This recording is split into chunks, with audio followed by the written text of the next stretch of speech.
সূর্যের আলোয় ঝলমলাইয়া আমায় ওড়াইলি, চাঁদের বাতির কসম দিয়া ভালোবাসিলি, সূর্যের আলোয় ঝলমলাইয়া আমায় ওড়াইলি। এখন তো চাঁদের দিনে না আমারে সূর্য দিনে না, চিনব কেমনে যে চিনাইব সূর্য দিনে না। এখন তো চাঁদের দিনে না আমারে সূর্য দিনে না, চিনব কেমনে যে চিনাইব সূর্য দিনে না।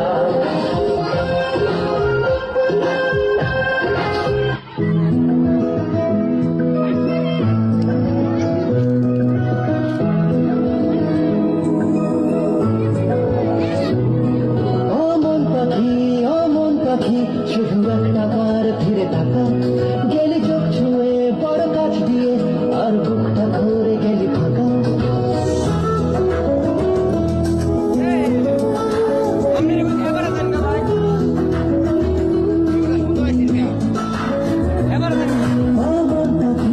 অমন পাখি শুধু একটা বার ফিরে থাকা, গেলি চোখ ছুঁয়ে বড় কাছ দিয়ে, আর বুকটা করে গেলি ফাঁকা। আমার কল্পনারই ঘাসে আর জল্পনার ক্যানভাসে, এক ফোঁটা জলে মন ভেসে চলে তোর কথাই বলে। হায় হায় রব্বা, ও হায় রব্বা,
বল উন্নত বংশী, শির হারি আমারই নতশীল ওই শিখরে মাত্রই বলবীন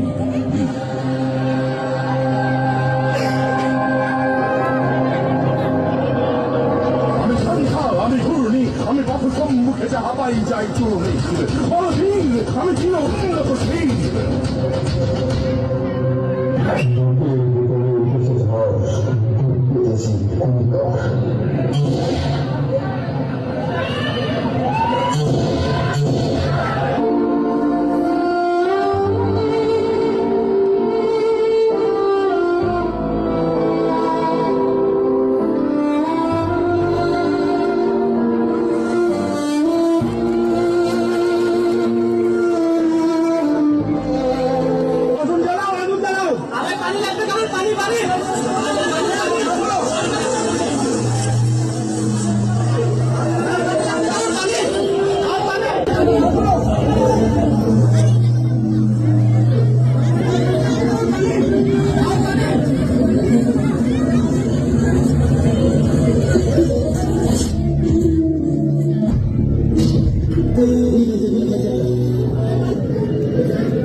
সরকারি বন্ধু তাকে গুলি করে হত্যা করেছিল সরকারের পেটোয়া পুলিশ বাহিনী।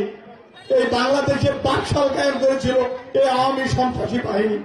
এই আওয়ামী সন্ত্রাসী বাহিনীর কারণে অনেক পৃথিবীর এমন কোন ইতিহাস নাই 199টা দেশের আজ পর্যন্ত পৃথিবীর ইতিহাসে কর্নেল গাদ্দাফি থেকে শুরু করে এমন কোন স্বৈরাচার রাষ্ট্রশাসক নাই নিজ দেশের ছাত্রদেরকে হেলিকপ্টারে করে হেলিপ্যাডে করে গুলি করেছে। পৃথিবীর ইতিহাসে এমন নজিরবিহীন কাহিনী কোন ওয়ার্ল্ডে আছে আপনারা বলতে পারবেন? একমাত্র বাংলাদেশে এই স্বৈরাচার ফ্যাসিস্ট সরকার হাসিনা এই আওয়ামী এই আমাদের ছাত্র সমাজকে গুলি করে হত্যা করেছে। মীর মুগ্ধকে গুলি করে হত্যা করেছিল যারা আমাদের ছাত্র ভাইদেরকে পানি দিতে সাহায্য করেছিল। 4 বছরের ছোট্ট শিশু নৈসন্দী তাদেরকে হত্যা করেছিল। বর্তমান সময়ে অন্তর্বর্তীকালীন সরকার তথা পরবর্তী সময়ে যারা ক্ষমতায় আসবেন আমরা সাধারণ ছাত্র হিসেবে ওনাদের কাছে উদারত আহ্বান রাখবো এই বাংলাদেশে আওয়ামী ফ্যাসিস্ট সরকারের বিরুদ্ধে সর্বোচ্চ যে শাস্তি এই ফ্যাসিস্ট সরকারের ফাঁসির রায় কার্যকর করতে হবে। আগামী দিনে যারা ক্ষমতা আসবেন হৃদয় বিদারক একটা ঘটনা আমরা সকলে দাঁড়িয়ে যারা এখানে পারফরমেন্স করেছে আমরা সকলে দাঁড়িয়ে একটা করতালি দেই সেই সকল শহীদদের জন্য। ভাষার মাস যারা জীবন দিয়ে জুলাই গণ অভ্যুত্থানে নতুন বাংলাদেশের বিপ্লব ঘটিয়েছে, স্বাধীন বাংলাদেশে নতুন সূর্য উদিত করেছে, কথা বলার বাক স্বাধীনতা মানুষ ফিরে পেয়েছে, সেই সমস্ত শহীদদেরকে আল্লাহ জান্নাতের সর্বোচ্চ মাকাম জান্নাতুল ফেরদৌস নসিব করুন।